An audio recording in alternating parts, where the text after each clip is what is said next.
तो कैसे हैं आप लोग। उम्मीद करता हूँ कि आप सब अच्छे होंगे। तो आपका स्वागत है अपने यूट्यूब चैनल डिफेंस स्टडी पे। तो देखिए दोस्तों, ये army, GD, navy, MR, coast guard, DB, air force, Y group के लिए इम्पॉर्टेंट प्रैक्टिस सेट 4 है मैथ का। इससे पहले 3 प्रैक्टिस सेट की वीडियो चैनल पे पड़ी हुई हैं। किसी ने नहीं देखी है तो जाके देख लीजिए और साथ ही चैनल को सब्सक्राइब भी कर दीजिए। ठीक है, तो चलिए देखते हैं हम लोग। आज इसकी पीडीएफ मैं आपको दे दूँगा, डिस्क्रिप्शन में दे दूँगा या तो व्हाट्सएप पे दे दूँगा। ठीक है, इसलिए आप दोनों जगह एक्टिवेट रहिएगा। तो देखिए, पहला क्वेश्चन है आपका, आपको इसको हल करना है। तो इससे पहले मैं आपको कुछ चीज़ें बता देता हूँ। देखिए, ये जो 0.0347 दिया हुआ है, ये आपको 3 बार दिया हुआ है इनटू में। तो देखिए, आप इसका क्यूब ऐसे लिख सकते हैं इसकी जगह, मतलब ये जो 3 बार दिया हुआ है इसकी जगह आप यूँ इसका बाहर क्यूब लगा के लिख सकते हैं। इतना तो आप जानते होंगे। उसके बाद देखिए दोस्तों, क्या हुआ, आपने मैथ में एक फार्मूला पढ़ा होगा, ए क्यूब प्लस बी क्यूब का फार्मूला। मैं यहाँ नीचे लिखता हूँ क्योंकि बड़ा फार्मूला है थोड़ा सा। तो देखिए, फार्मूला होता है ए प्लस बी, अलग ब्रैकेट में A square plus B square minus का ए बी। ठीक है, माइनस का ए बी। तो आप लोग ये फार्मूला याद रखिएगा। तो देखिए, अब देख लीजिए आप लोग, देखिए ऊपर क्या बन रहा है, ए क्यूब प्लस बी क्यूब बन रहा। ए की जगह आप लोग 0.0347 रखिए और बी की जगह 0.9653 रखिए। तो ऊपर A cube plus B cube बन रहा और नीचे आपको दिया हुआ है A square minus A B plus B square. तो आप इसको ध्यान रखिएगा। देखिए, आप ऊपर जब फार्मूला खोलेंगे, चलिए हम लोग को ऊपर फार्मूला खोलते हैं। देखिए, जब आप ऊपर फार्मूला रखेंगे A cube plus B cube का, A plus B, A square minus का A B plus B square. ठीक है, और फिर नीचे वही चीज़ हो जाएगी, A square minus A B plus B square. तो अब आप देखिए, ये देखिए, ये चीज़ और ये चीज़ कैंसिल हो जाएगी, बचेगी क्या, ए प्लस बी। बचेगी क्या, ए प्लस बी। तो ए की वैल्यू क्या है, 0.0347 प्लस 0.9653। ठीक है, तो आप जब इसको ऐड करेंगे तो 1 आ जाएगा टोटल आंसर आपका। ठीक है, तो आप लोग, उम्मीद करता हूँ आपको क्वेश्चन समझ में आया होगा। अगर ना समझ आया हो तो वीडियो 2-3 बार घुमा के देख लीजिए। ठीक है, तो अगले क्वेश्चन पे चलते हैं। देखिए, अगला क्वेश्चन है, देखिए आपका यह ऑप्शन डी सही है। ठीक, अगले क्वेश्चन पे चलते हैं। तो अगला क्वेश्चन है आपका, देखिए आप देख सकते हैं, अंडर रूट में 13 plus under root 7 plus under root 4। तो इस क्वेश्चन को करने का तरीका क्या है, तरीका आप सिर्फ समझिए। तो देखिए, ऐसा जब क्वेश्चन होता है तो बहुत लोग इसको नंबर सिस्टम वाला समझ रहे होंगे, जो ट्रिक से होता है, लेकिन वो वाला सवाल ये नहीं है। उसमें सेम चीज़ें दी रहती हैं अंदर रूट के, इसमें अलग अलग चीज़ें हैं। तो आप इसको सॉल्व कैसे करेंगे, सबसे पहले देखिए आप ऐसे 13 प्लस 7, इसको थोड़ा सा बढ़ा लेते हैं, 7 प्लस अंडर रूट 4 दिया हुआ है ना, अंडर रूट 4 को 2 × 2 लिख सकते हैं। ठीक है, तो देखिए अब आगे क्या होगा, देखिए ये अंडर रूट था 13 प्लस 7। अब देखिए वो एक 2 बाहर आ जाएगा, तो 7 + 2 यहाँ हो जाएगा। अब देखिए 7 + 2 क्या होता है, 9 होता है। इसको काट के ज़रा सा 9 लिख देते हैं, यहाँ पे समझ जाइएगा, 9 होता है। और 9 को आप लोग क्या लिख सकते हैं, 3 × 3 लिख सकते हैं। तो एक 3 भी बाहर आ जाएगा, 3 बाहर आ जाएगा। फिर आप 13 + 3 हो जाएगा, 13 + 3 क्या होता है, 16। 16 को आप क्या लिख सकते हैं, 4 × 4 लिख सकते हैं। तो आपका आंसर क्या आ जाएगा, 4। आपका जो आप आंसर है 4 आ जाएगा, आंसर सी आपका सही हो जाएगा। तो अगले क्वेश्चन पे चलते हैं। अगला क्वेश्चन देखिए, समझने वाला है। अब बड़े ध्यान से इस क्वेश्चन को समझिएगा। एक विद्यार्थी 20% अंक प्राप्त करता है, एक विद्यार्थी 20% अंक प्राप्त करता है तथा 60 अंकों से फेल हो जाता है, और दूसरा विद्यार्थी 32% अंक प्राप्त करता है और निर्धारित पास अंकों से 84 अंक अधिक लाता है। तो बताइए परीक्षा में कुल कितने अंक थे।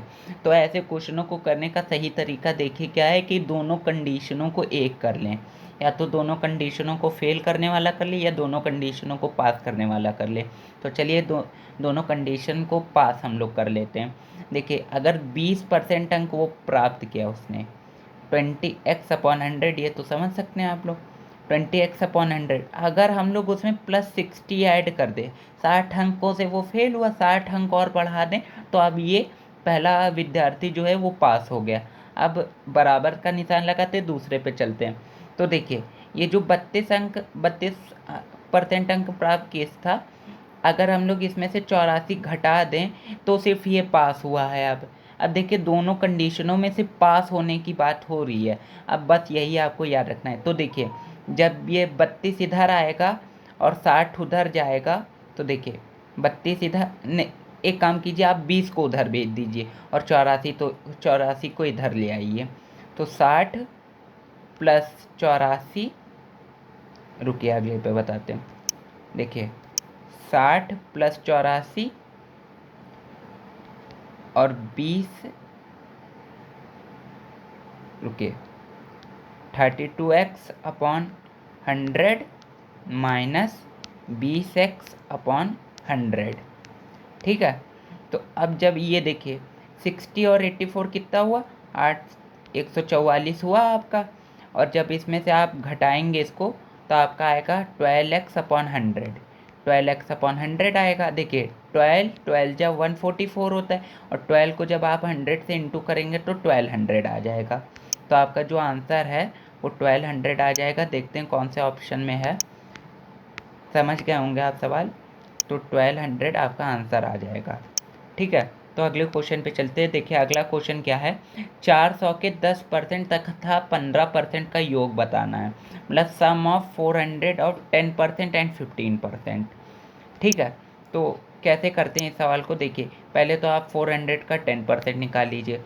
10% क्या होगा इसका, वो तो ऐसे ही मुँह जवानी भी कर सकते हैं, लेकिन आप लोग निकाल के ऐसे देख लीजिए। देखिए 40 होगा 10% इसका 400 का, और इसका 15% क्या होगा, देखिए 15% इसका होगा आपका 0 0 कट गया, 15 4 60, मतलब कि 40 जो है आपका 10% होगा और 60 जो है वो 15%। और जब आप 40 और 60 को जोड़ेंगे तो आपका 100 आ जाएगा। तो मतलब कि इसका आंसर जो है वो आपका ऑप्शन बी राइट है, 100, ठीक। अगले क्वेश्चन पे चलते हैं। तो अगला क्वेश्चन समझिएगा। अगला क्वेश्चन आपका है कि 180 आदमी एक काम को 40 दिन में करते हैं। ध्यान से समझिए, 180 आदमी एक काम को 40 दिन में करते हैं। देखिए M1 दिया हुआ है, इसका फॉर्मूला पहले दिखा देता हूँ मैं। M1D1 = M2D2, ये एक मैथमेटिकल फार्मूला होता है इसका, डायरेक्ट जैसे आप सवाल लगा सकते हैं। तो देखिए आपको M1 जो दिया हुआ है वो 180 दिया हुआ है, और जो D1 दिया हुआ है वो 40 दिया हुआ है।